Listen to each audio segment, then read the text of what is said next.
So, hello guys, welcome to my presentation. Today I will be covering the fascinating and the ever-growing topic of biological computing and control. Also, I'd like to add, I apologize for not using a webcam in this presentation, but whenever I tried to record it, it would make my whole laptop crash.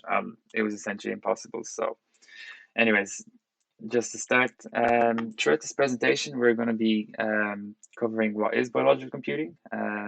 We'll be going over some early examples and papers. We'll be covering what Physarum polycephalum is. And at the end, we're going to cover the brain in dishes autopilot paper. And at the end, we're going to have a fun little discussion. So to begin, what is biological computing?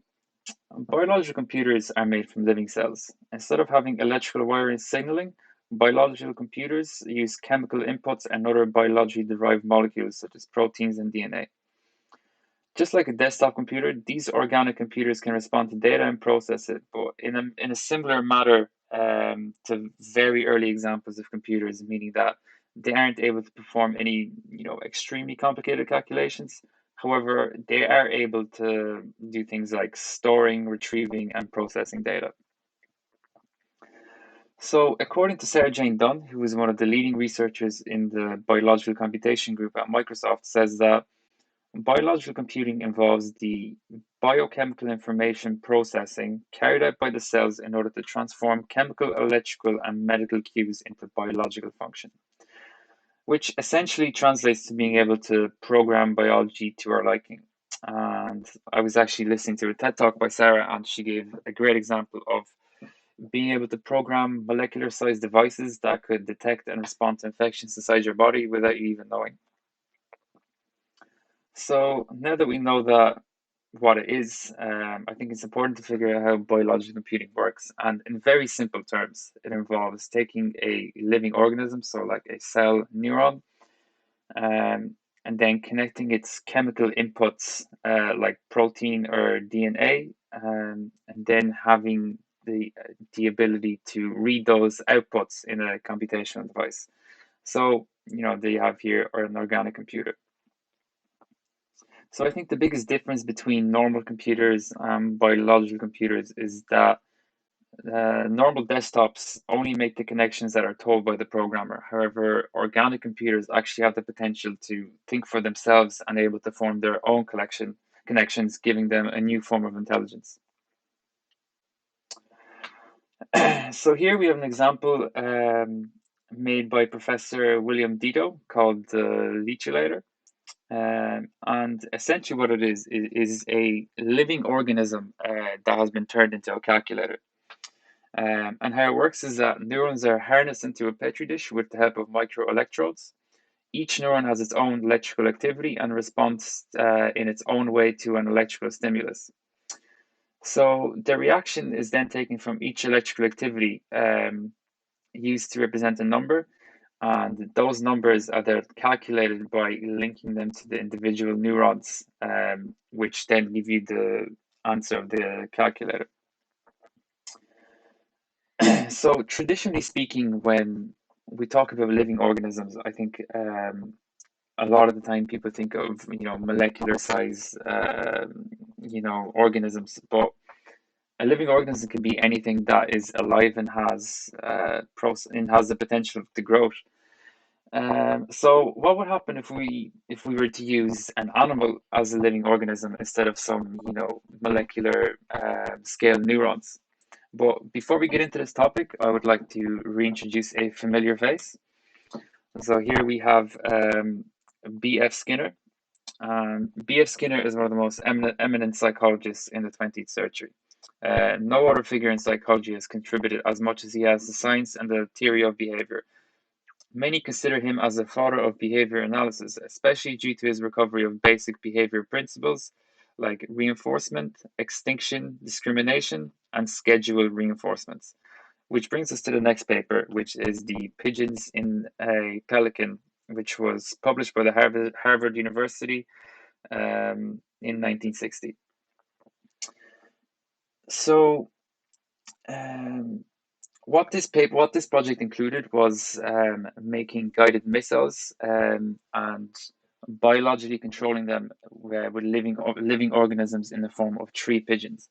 So in these pictures here, this is actually the missile, and if you look at these tree molds here, this is where the pigeons were actually held in place, and they were immobilized in that position except for their mouths and necks, which is essential for pecking, which is how they actually steered the missile.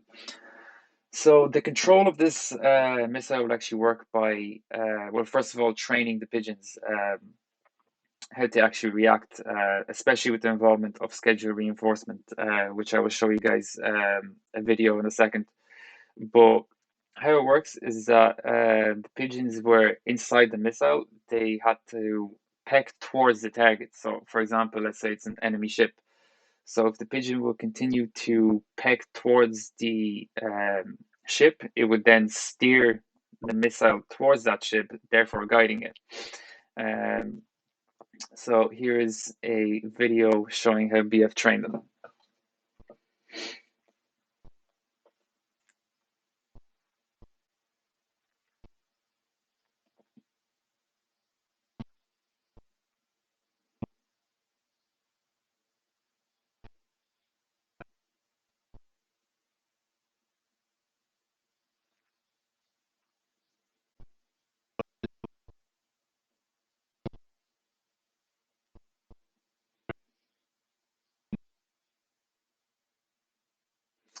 So by controlling the food that the pigeon eats, it means that it's not going to act independently, but it's going to act in a more controlled manner. And another area that I think it should be highlighted in this project, that despite the fact that those missiles were, impressive works of engineering and innovation at the time, I think it has to be mentioned that none of this would have been possible without the brilliance of B.F. Skinner, and especially his knowledge on behavior analysis when it came to training those pigeons. So, while implementing living animals into a biological computer may sound cool, but unfortunately, due to obvious reasons like the sheer size, it's not exactly a viable option for future developments. So, here's a little riddle for you guys, courtesy of the Seeker YouTube channel. What has no arms, no legs, no ears, but is mobile, can communicate, self heal, and have over 720 sexes? Well, the answer is Physarum polycephalum, as I will refer to as the slime mold. Um, and it is an incredible organism which starts off as an amoeba, but as it continues to grow, the nuclei divide, but the cell does not. Therefore, giving it a chance to form into one giant cell called plasmodium. So, when the slime mold can get to a certain life stage and when the environment becomes unfavorable, they can disintegrate into spores again. They also demonstrate some very impressive agricultural behavior in how this demonstrated how sometimes they save food sources for later and can plop it down and grow more of it and provide for their offspring. Um, it can learn how to also ignore uncomfortable but harmless chemicals in order to access food and also remember this information for long periods of dormancy, with the potential to teach other slime molds how to battle against these harmless chemicals also. So here we have Toshiyuki Nagasaki, and him and his team were able to discover neural activity inside the slime mold, which is associated with learning and memory. So when the mold is subjected to a series of shocks, it is capable of learning patterns and anticipated behavior when it is shocked. As I said, it is quite mobile, especially when you compare it to a fungi, which is more stationary. It is capable of moving at a rate of 1 centimeter per hour, which, given its molecular size, is very quick. The movement of the mold will adapt to the changes of the humidity environment, also giving it the ability to learn the shock pattern, meaning that a single renewed shock after a break period will leave the mold expecting another shock in the rhythm it learned previously. Nagasaki and his team claims that calculations show potentials for oscillators to learn any proposed rhythmic beat, um, which also hints at high levels of cellular primitive intelligence. So here is another example of what the slime mold can do. Um, so in this study, also conducted by Nagasaki, it shows the slime mold's ability to find the shortest route possible to a food source. Similarly to how a GPS system works, trying to find the shortest route possible. So in order for the organism to find as much food as it can, it changes its shape in the maze to form a thick tube to cover the shortest distance to the food. And this incredible process the organism undertakes implies that cellular materials can show high levels of primitive intelligence.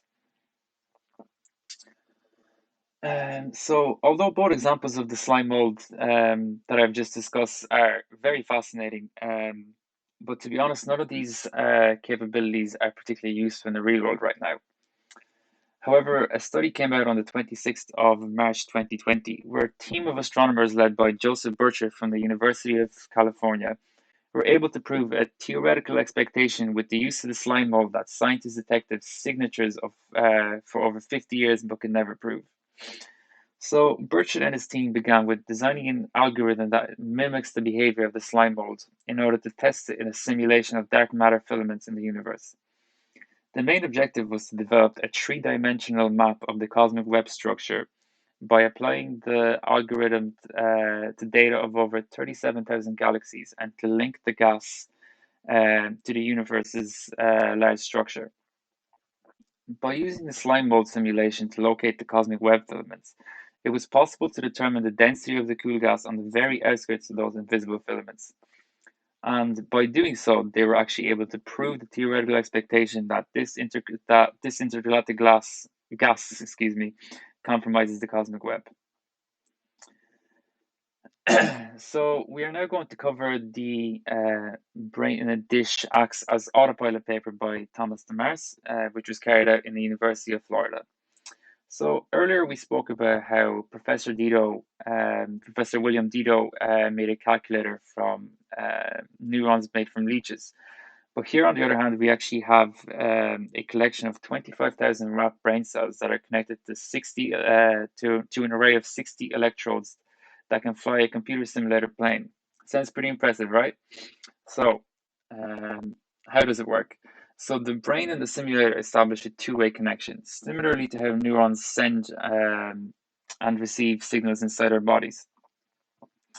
By observing the nerve cells interacting with the simulation, it makes it possible to decode how a neural network establishes the connections and begins to compute.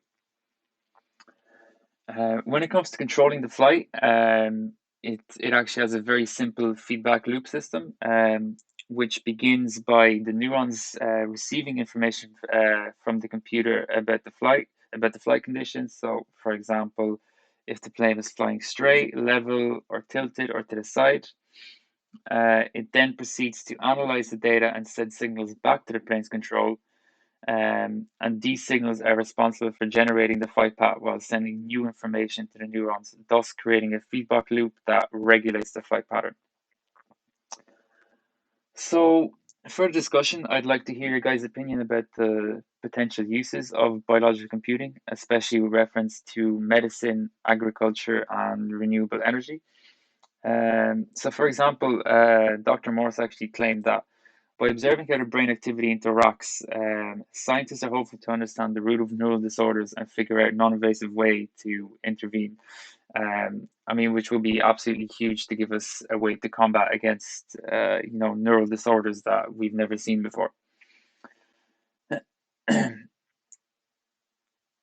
Sarah Jane Dunn from Microsoft also claims we can make huge agricultural advancements by actually having programmable plants that are resistant to drought or even fungal infection, which could feed millions and millions of people. So, what are your guys' thoughts? What do you guys think about the concept of programming little things? And while you guys are thinking, here are some opinions of others. This is actually the comment section under Sarah Jane Dunn's TED Talk, which I will link you guys, called the Living Software Revolution. And as you can see, guys, some of them are quite funny. Like, please pay $1,000 to upgrade your immune system. Or if Google was the one who researched it, there will be corners at the corner of my vision. Um, So yeah, guys, let me know what you guys think in the discussion. I look forward to it, and thank you for watching my presentation.